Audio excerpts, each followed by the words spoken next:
and they don't get media coverage, but anytime that I hear about a good cop doing something good, I cover it on my channel because I'm known as being the ex-prison guy. You know what I'm saying? And I want to put more light on that. Now, I'll also hold bad cops accountable. Yeah.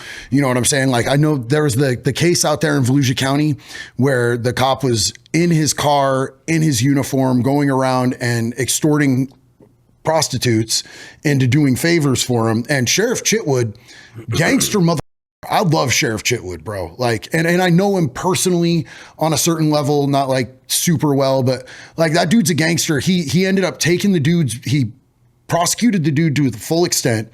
He took the dude's badge and had the dude's badge melted down in front of all of his new recruits and said, this is what the happens when you disrespect our badges here. You go to prison and we melt the badge never gets used again. See, that's dope. I don't know. It's marketing 101 when it comes to like, you're talking about like the good cops versus the bad cops, like why the good cops never get any publicity outside of like maybe a feel good story in your local news is because like marketing 101 is the things that get shared, the things that people show to other people, the things that people click on, which therefore makes those media outlets money, is things that make you laugh or things that make you angry. Yep. They are monetizing things that piss you off because the things that are feel good stuff, they don't get views. They don't get clicks. The only things that you click on, tell me I'm wrong, are the things that make you laugh or the things that piss you off. And that's what they're banking on. JD, you know what drove me crazy about cops, dude? What's that? Officer discretion. Like, I knew cops that would like sweep the weed flakes out of a carpet of a car just so they could get a weed charge on them. Where on the other hand, I would find some weed and I'd be like, all right, like I would stomp it out on the side of the road and be like, just don't do that again. Yeah. I've had both of those types of cops, man, you know? And it just, there's shitty cops that it up for all of like the rest of the cops. Captain Boy Scout that just wants to be an asshole. There, I think it's like 700,000 police officers in the United States right now. And there's always those guys that want to stick the weed flakes out of the carpet and then just get a weed charge on it. And that would always drive me crazy as a cop. You're not liked at your... No, we all hate you too. Yeah, literally. The cops hate your ass too. It's like bad military leadership. The shitbags? Dude, the shitbags, especially if they fell upwards, we hated that leadership and we knew you were a shitbag and we despised you, or watched your entire squad and team despise you, and we felt bad for the people that were part of that squad because you're like, dude, they're in the day room at 5 p.m. cleaning weapons every day of the week because homeboy hates going home and he wants to make his soldiers miserable. Discretion. Yeah. Man, just because your wife's a bitch and you don't want to go home, like well, I'm gonna make everyone's life suck. Let me ask you a question. So from your experience, is that like a rookie trait? Like, is that something that, because it always seemed to me like it was more the rookies that were doing that type of shit. They're trying to make a name for themselves. They want to be Billy Badass. And the dudes who've like really seen some shit and been around for a while are like, yeah, f that petty shit, dude. Can I do a guess really fast? Just from a psychological standpoint, I think those individuals will stay rookies, but then continue that process no matter what. So they will stay shitbirds from rookie till senior leadership, and with police, especially recently, because a lot of good ones will get out because social media and the presence, those shitbags will stay in. They won't get in trouble. They will be covered. They might be hated, but they're like, man, I'm still getting paychecks, and they'll still make everyone's life miserable. Yeah, like, so it starts off as a rookie thing where you want to make a name for yourself, and so you're gonna like find this weed here and there and like hem someone up on some stupid weed. Like when I started off as a police officer, I would find some weed and I'm like, I don't care about it. Stomp it out on the ground. Like, don't do that again. Or I would tell people like, hey, I'm gonna write you a ticket for this weed. If you don't commit a crime for the next 6 months until your court date, I'm gonna just cancel that entire charge. And so they would go into court with me 6 months later, not committed any crimes, and I would just null pros. Hey, judge, null pros. Just cancel that out. That's weird. completely. Instead of trying to ruin their life, you were giving them an incentive to not commit crime. Yeah, and I crazy. I did that sometimes, but there were cops, especially the new guys, that would come in and be like, "Oh, weed charge. I want to be a narcotics officer, so I'm going to get this weed charge." And it was gay. But then there were some cops that had been there for like years, who were still doing the same shit. Like, "Oh, no, this is bad. So we gotta arrest them for this little weed thing." See, if I was a cop, I'd just make them do every amount of drug they had. It's on. Oh, damn. I'd be like, Yeah, guys, exactly. okay, all of it has to be done right in front of me. They're like, It's the fucking Joke's on you. bag of usually- fentanyl. I'd usually swallow it before they'd get up to my car. Just dumping bags of meth down my throat. Like, bro. It's like the hall monitors, the Boy Scouts, and like all the other cops are just like, why do you have to keep doing this? Like, it doesn't matter. it's funny because you find those people like in literally every aspect of society. Like they call them the treatment Nazi. Any job you go to, you're gonna find those people. When you go to treatment, bro, there's always at least one, if not multiple treatment Nazis. And they're like that person that's like, everything's completely and totally by the book. And I'm going to tell on you for if you look at me sideways, I'm going to f you up. I'm going to tell on you. These counselors love me. And then the counselors pull you aside and they're like, bro, like, I hate that dude. That dude is such a dick. He's not going to make it. He's way too high strung. Like watching, they always end up, bro. Like they lose their shit and they up and they relapse. But they think that they're just absolutely God's gift to like recovery. And you'll find that in any type of situation, dog. The hall monitor, the anal retentive cop, the treatment Nazi. hall monitor cops is the perfect statement. Yeah, that represents everything. Yeah, dude. Going back to Grady Judd, he's like, you f***ed up, you're done. Yeah. Like that's what I would do with people who I found with weed charges. Like, hey, just don't commit a crime for like 6 months. Easy day. Well, and he specifically, when I interviewed him, he was like, I've had a reporter be like, yeah, you hate those people you put in jail. And he's like, I don't hate them. They committed a crime and they have to be held accountable for that. I have no hate for that. I hope they get out and they do better. That's why I have programs in my county jail to help people do better when they get out. I want to see them become productive members of my community. And to me, what it always comes down to is when you lock someone up, the majority of them are coming back out.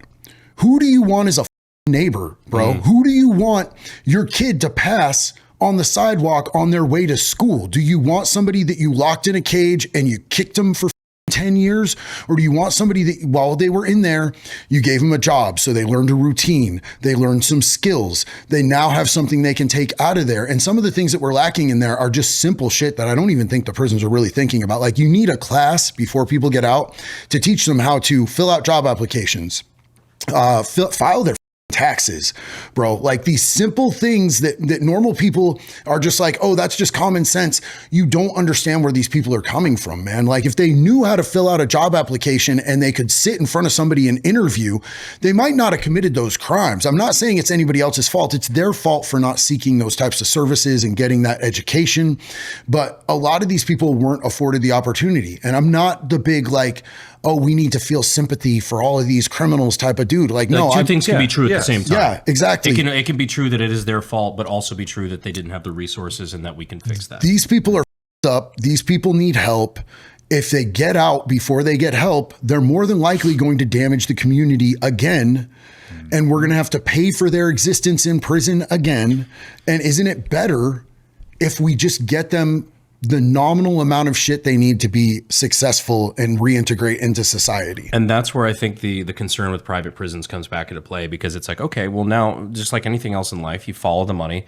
Where's the financial incentive for them? Is it to make good neighbors that when they're released become actual productive members of society? Or is the financial incentive to make sure they end back up there? Yeah. Well, the thing is that when you treat people like an animal, bro, Stanford prison they experience. tend to act like animals, acting like animals, yeah. And, being institutionalized is a real life thing. Being institutionalized is like you get caught in this pattern and it's what you know. And to be honest, another thing that I've seen a lot with institutionalization is that in prison, to be respected, bro, like you have it's bottom of the barrel basement ethics. It's, don't snitch, don't ever back down from a fight. I don't know how progressive and woke prisons are now, but it used to be don't do no gay shit. You know what I'm saying? Don't get a throat full of dick while you're in there, and you're a good dude. And so dudes will be respected in there because they'll fight each other and shit, and they don't snitch, and they carry themselves that way. But then they get out and they're looked at like complete and total pieces of shit, and they have to tell everybody that they're a felon if they want a job. And like, there's just so much stacked up against you. Let's at least get these dudes the basic shit that they need to be able to like get employment and pay taxes. Because if they're paying taxes, that ostensibly that helps the whole community, right? If they're working, that's way better than them stealing your catalytic converter. I don't know about you guys, but I think Cadillac converters are pretty cool when they're on cars, not when they're in a tweaker's backpack. That's true.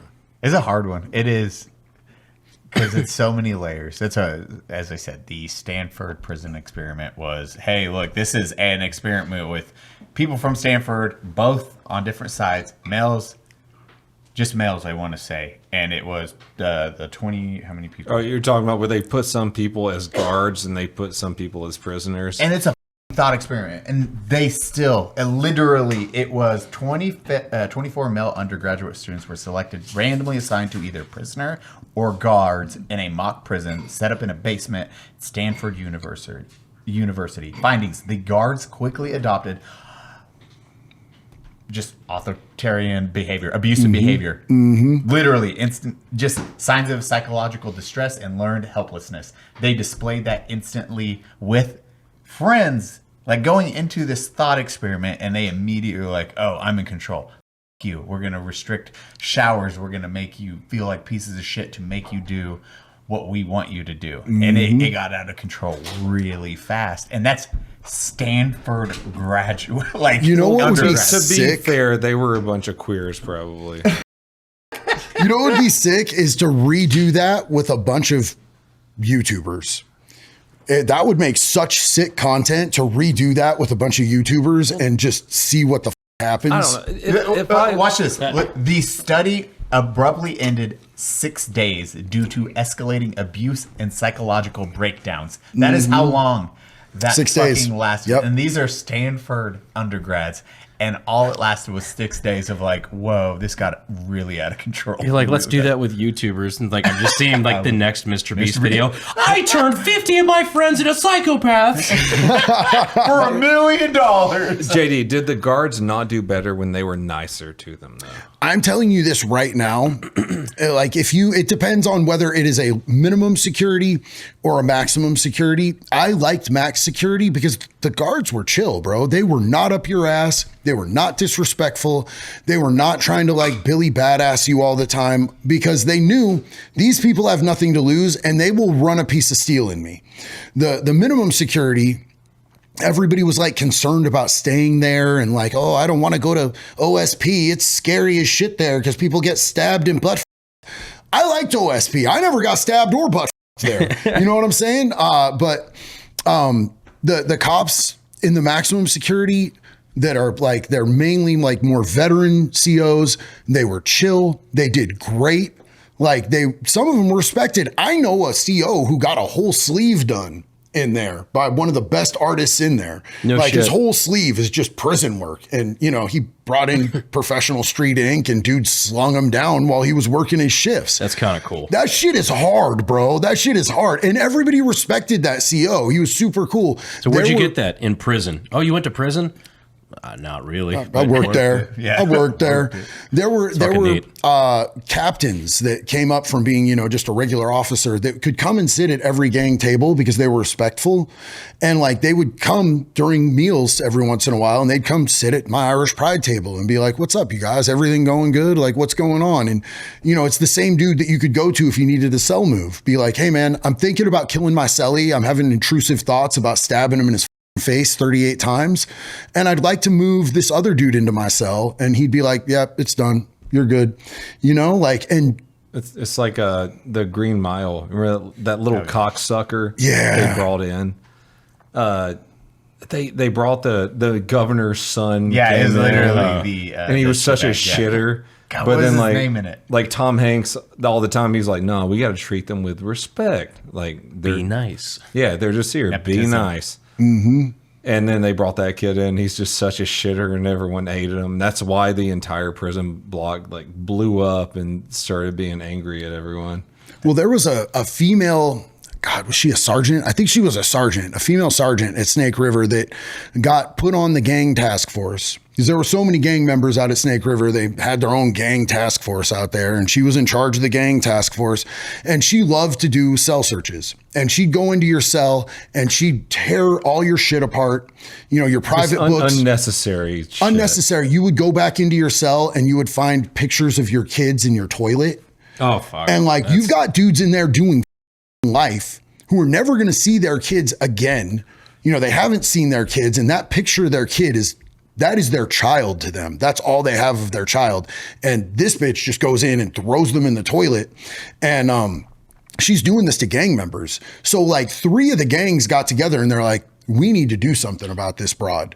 And like in prison, we don't like woman beaters. So understand that like she pushed the wrong buttons so many times that they got together and they're like, well, none of us want to like catch extra time for this. So they extorted a child molester to go beat the brakes off this broad. And she was like 5'2" and like got her ass beat in the hallway. Like getting beat up by a was cold work. They found the toughest on that yard and they were like, hey, check it out. This is all 3 of us. All 3 of our gangs telling you we're going to stab you into non-existence every time you get out of the hole, and we're going to let you live and just keep stabbing you for the rest of your life unless you go beat this bitch up. And that's exactly what happened. She got up, bro.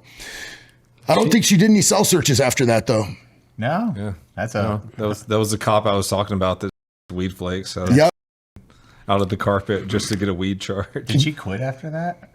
I never saw her again. Yeah. I assumed that I don't know, bro. They might have shipped her out to another institution because they'll do that when there's like crazy assaults like that and shit. But we had one dude named Officer Bennett, right?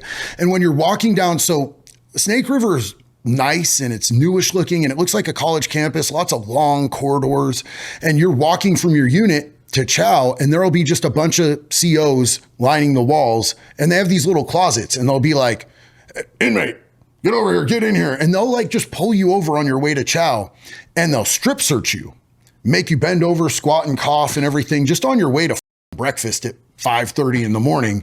And then on your way back, they'll pull you over again and do that shit. And one dude really loved doing it. It was like his whole get down. He was enthusiastic about this shit. His name was Officer Bennett. We called him Officer Benefits because we said his benefits package was looking up dudes' assholes. Like there's some strange dudes that end up being COs, man. Like I would love to see their hard drive and a psychological workup on some of these dudes.